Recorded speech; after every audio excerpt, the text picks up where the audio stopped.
Welcome to Weekly Digest, where we highlight the works of ministers of government as they push the administration's development agenda. Residents of Cummins Lodge Industry, Better Hope, Beehive, and surrounding areas along the East Coast Corridor were made aware of government's efforts to minimize inconvenience due to the ongoing four-lane highway from Sheriff Street to Orange Nassau. Minister of Public Works Bishop Juan Edgell held several engagements on Saturday where residents were updated on the project. We are not operating recklessly. This is a major development. We're not operating recklessly. We are doing what needs to be done to ensure that the road is built and that people's lives are improved. And while we are improving people's lives, we also address the issues of inconvenience and difficulties that they're facing. Residents were also assured that any bridges, fences, and other property damaged during this period will be restored as part of the contractual obligations. The MV Hercules has been acquired in response to the appeals of residents along the Essequibo coast of the significant increase in traffic flow in key routes such as Leguan, Wakenham, Supanam, and Bartico. The vessel, a brainchild of His Excellency Dr. Muhammad Irfan Ali, is alleviating the strain on traditional ferry services. This is not designed to carry passengers except to carry the 40 inside. But this is where we carry the vehicle, the space.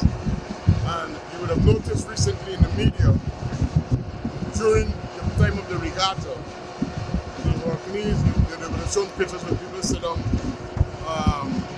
on the outside, and they were making a big fuss about it. But this is what has come to, and it has relieved people from suffering.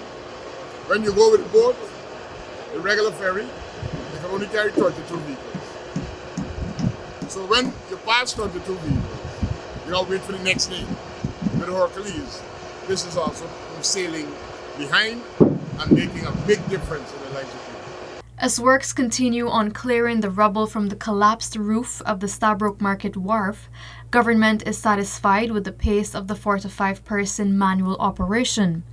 Minister of Home Affairs Robeson Ben, Minister of Local Government and Regional Development Sonia Parag, and Minister within the Ministry of Public Works Deodat Indar revisited the site for an update on these works. What is close to the riverside we'll put on the barge.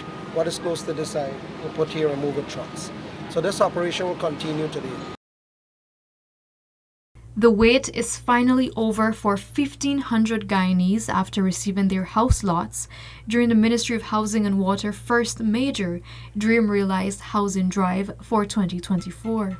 In a year and a half, we have completed over 107 2- and 3-bedroom houses on the west coast of Demerara. And as I speak, we have another 337 under construction within the Lenora area, Lenora-Edinburgh area. These houses, the total, not take into consideration the infrastructure costs, is about $2.6 billion investment here on the west coast of Demerara for houses. And these are committed. We still have catered for hundreds more. A total of 36 residents of Region 3 received steel and cement vouchers to aid in the construction of their homes.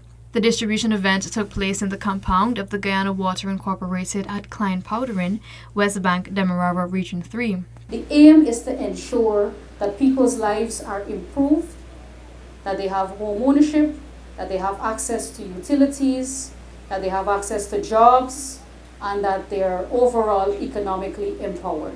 That is the ultimate measure of the success of our government, I think. Giving people financial independence, giving them control and freedom over their own lives. Water is a vital commodity necessary for human existence. With its importance, Guyana aims to ensure every person has access to potable water by the year 2025. This is why a $1.3 billion water treatment plant is being constructed at Wales in Region 3. This facility will service 16,000 residents from Nimes to Wales when completed in November. it is about 60% completed. If you live in proximity to those areas, your complaint is the quality of the water that is coming through the taps. Or if you throw it on the wall or throw it on the concrete, it gives off that red stain. So all of that is things of the past. Attorney General and Minister of Legal Affairs Senior Counsel Anil Nandlal has assured that the relationship with oil giant ExxonMobil is not one-sided. The contractual relationship benefits Guyana and the foreign investor. It's governed by a contract, it's governed by licenses, it's governed by permits, and it's governed by the laws of Guyana. I can assure you that is a relationship that is arm's length, and it's a relationship that the government uses to ensure, having regard to the given parameters, that the people of Guyana get a good deal from the oil and gas sector. Guyana is supporting calls for a second International Decade for People of African Descent. This position was confirmed by Minister of Tourism, Industry and Commerce, Oni Jawalran, as she addressed delegates at the opening of the third session of the Permanent Forum on People of African Descent in Geneva, Switzerland. Regarding the call for a second International Decade for People of African Descent, we take note of the merits in that call and unreservedly support the extension of the decade.